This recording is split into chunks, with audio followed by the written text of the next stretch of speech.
वालेकुम जी, मैं हूं तैसर मीर और आप देख रहे हैं मीर टॉकीज। इस वीडियो में मुझे बात करना है फवाद चौधरी साहब के उस इंटरव्यू की जिसके बाद काबीना में काफ़ी हलचल मच गई है और वज़ीर आज़म साहब को ये कहना पड़ा कि घर की बातें घर में रखा करें, पार्टी की बातें या काबीना की बातें मीडिया में नहीं आप करेंगे आइंदा से।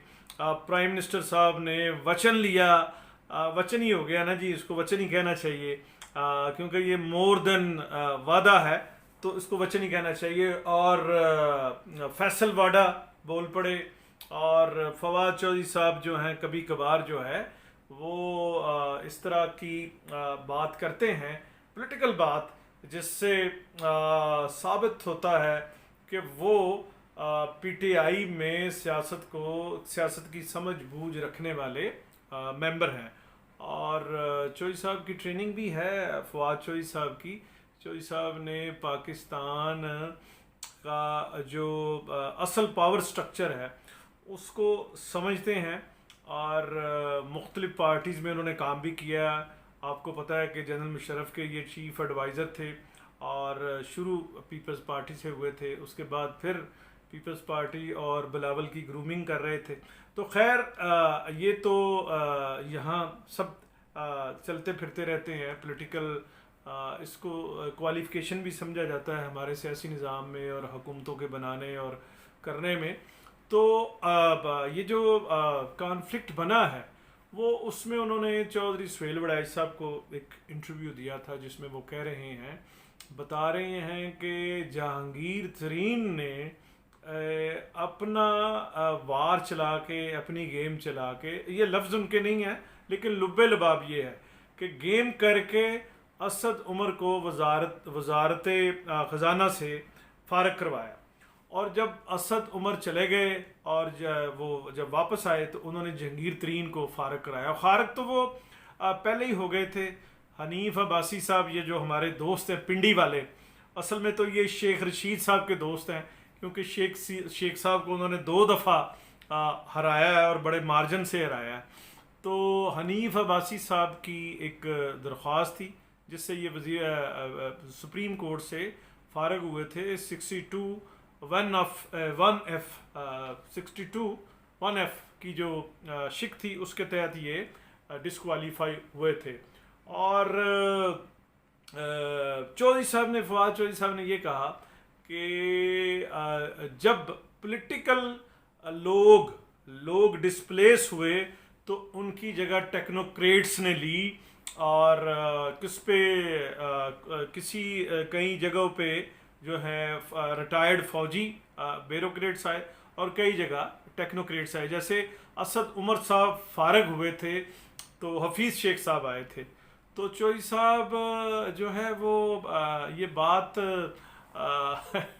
हमें इस तरह से ना सिखाएं, ना बताएं, क्योंकि टेक्नोक्रेट्स तो शुरू से ही यहाँ आते रहे हैं।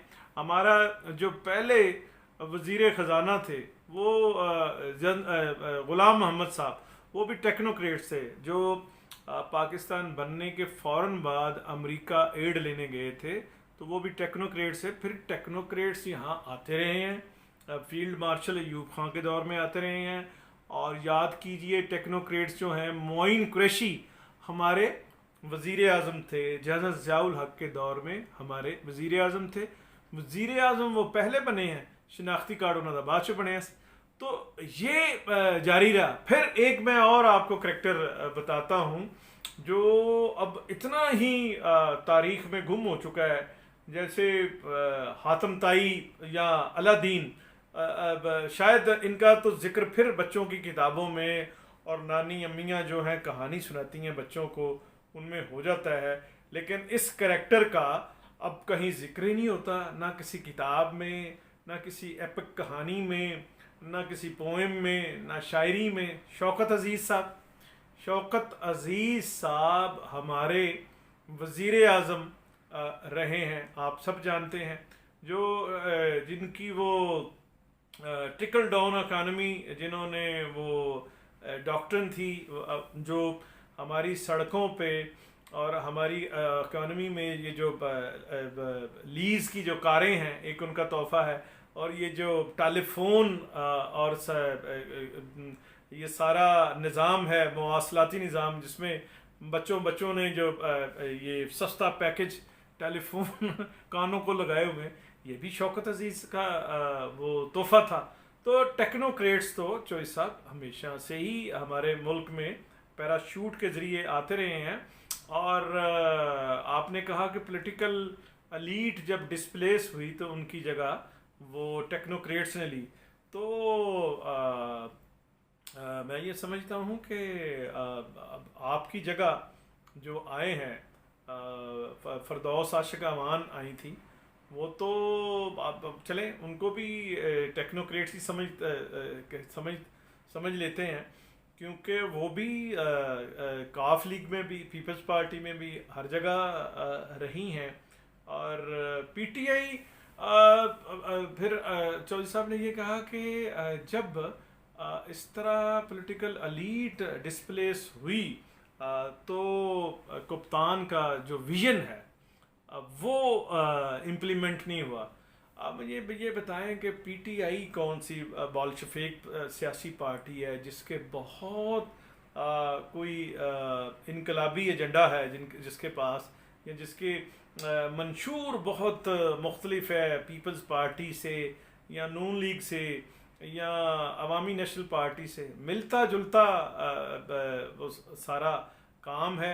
इसमें पीटीआई में इमरान खान के अलावा हैं कौन लोग? पीटीआई में लोग हैं पीपल्स पार्टी के, पीटीआई में लोग हैं नून लीग के, पीटीआई में लोग हैं एमक्यूएम के। और जहाँ तक इमरान खान साहब की बात है, इमरान खान साहब भी मुशर्रफ के, आपको पता है, एक वक्त तक हामी थे जब उनका इलेक्शन था। उसके बाद इन्होंने उनकी मुखालफत की है, और फिर जब शेख रशीद जैसे दोस्तों ने समझाया कि ऐसा ना करो, तो फिर वो फील्ड मार्शल अयूब खान का कहने लग गए कि वो सुनहरा दौर था। तो लिहाजा यहाँ कोई भी ऐसा नहीं है कि जिसको हम मौलाना हसरत मोहानी कह सकें या कार्ल मार्क्स कह सकते हैं। ये सारे मिलते जुलते लोग हैं। उनके पास अगर नवाज शरीफ के पास जाती उम्रा है तो खान साहब का भी बनी गाला है। किसके पास जो है, कौन जो है वो भूखा नंगा है यहाँ। तो इस तरह हमें, आवाम तो मासूम है, लेकिन हम तो आप पे थोड़ा ध्यान रखते हैं, हमें तो गच्चा ना दें। तो इस तरह से ये चीज़ें जो हैं वो बिल्कुल ठीक नहीं। ये कहते थे कि हमारी जो हुकूमत होगी वो सियासी जो उनके एसेट्स होंगे, जो लीडरशिप होगी और प्रोटैगनिस्ट होंगे, और बल्कि सारे मेंबरान के लिए इमरान खान कहते थे कि हमारे जो मेंबरान होंगे और जो लीडरशिप होगी वो सियासी एसेट्स अपने डिक्लेयर करेंगे। तो आज इल्ज़ामात लग रहे हैं। पहली बात है जहांगीर तरीन साहब पे ही इल्ज़ाम है, ख़ुद इमरान खान साहब पे जो है उनकी बहन के हवाले से भी बात की जाती है, बाजी अलीमा के हवाले से, कि अरबों रुपया उनके भी आया है सिलाई मशीनों से। तो ये थोड़ा थोड़ा थोड़ा थोड़ा तो जैसे उनको कहा गया था वहाँ जो हमारे मुल्तान से हैं दागी, जो उनको कहा गया था बागी, तो वो थोड़े थोड़े तो दागी सारे ही हैं यहाँ। तो यहाँ ये कहा गया कि अब इंकशाफ हो रहा है कि असद उमर ने उनको निकाला, जहांगीर तरीन को, और जब असद उमर साहब वापस आए तो उनको निकाला। सवाल ये भी मीडिया में किया जा रहा है कि यहाँ तो चर्चा हो रही है और कल्याण किए जा रहे हैं कि इमरान खान साहब जब अब करप्शन की बात होती है, अपनों की भी जब बात होती है, तो वो नहीं देखते कि जहांगीर तरीन है या कोई है। तो फिर इसका मतलब ये है कि फवाद चौधरी साहब तो ये फरमा रहे हैं, फिर उनका मतलब बात का तो ये भी निकल सकता है कि अगर कोई साजिश करे जहांगीर तरीन के ख़िलाफ़ तो इमरान खान साहब उसकी छुट्टी करवा देते हैं। और अगर जहांगीर तरीन साजिश करे कि भाई इकानमी का बेड़ा गर्क हो गया, डॉलर की कीमत बढ़ गई है, ये हो गया वो हो गया, तो असद उमर साहब की छुट्टी हो जाती है। और यहाँ तो जो है टेलीविजन्स में जो टॉक शो हैं उनमें प्रोपोगंडा किया जाता है कि देखें इमरान खान जब करप्शन की बात आती है तो फिर वो कुछ नहीं देखते और सबको जो है वो निकाल देते हैं। अब कहा जा रहा है कि जो है छुट्टी होगी, कुछ इम्पोर्टेंट जो पोर्टफोलियोज हैं उन पे जो है दोबारा छुट्टी होगी। और अब हमारी निगाह है कि भाई कहाँ किस पोर्टफोलियो की छुट्टी होने वाली है, क्योंकि छुट्टियां तो यहाँ चलती रहती हैं, कई लोग आ जाते हैं, कई लोग वापस चले जाते हैं। तो इसको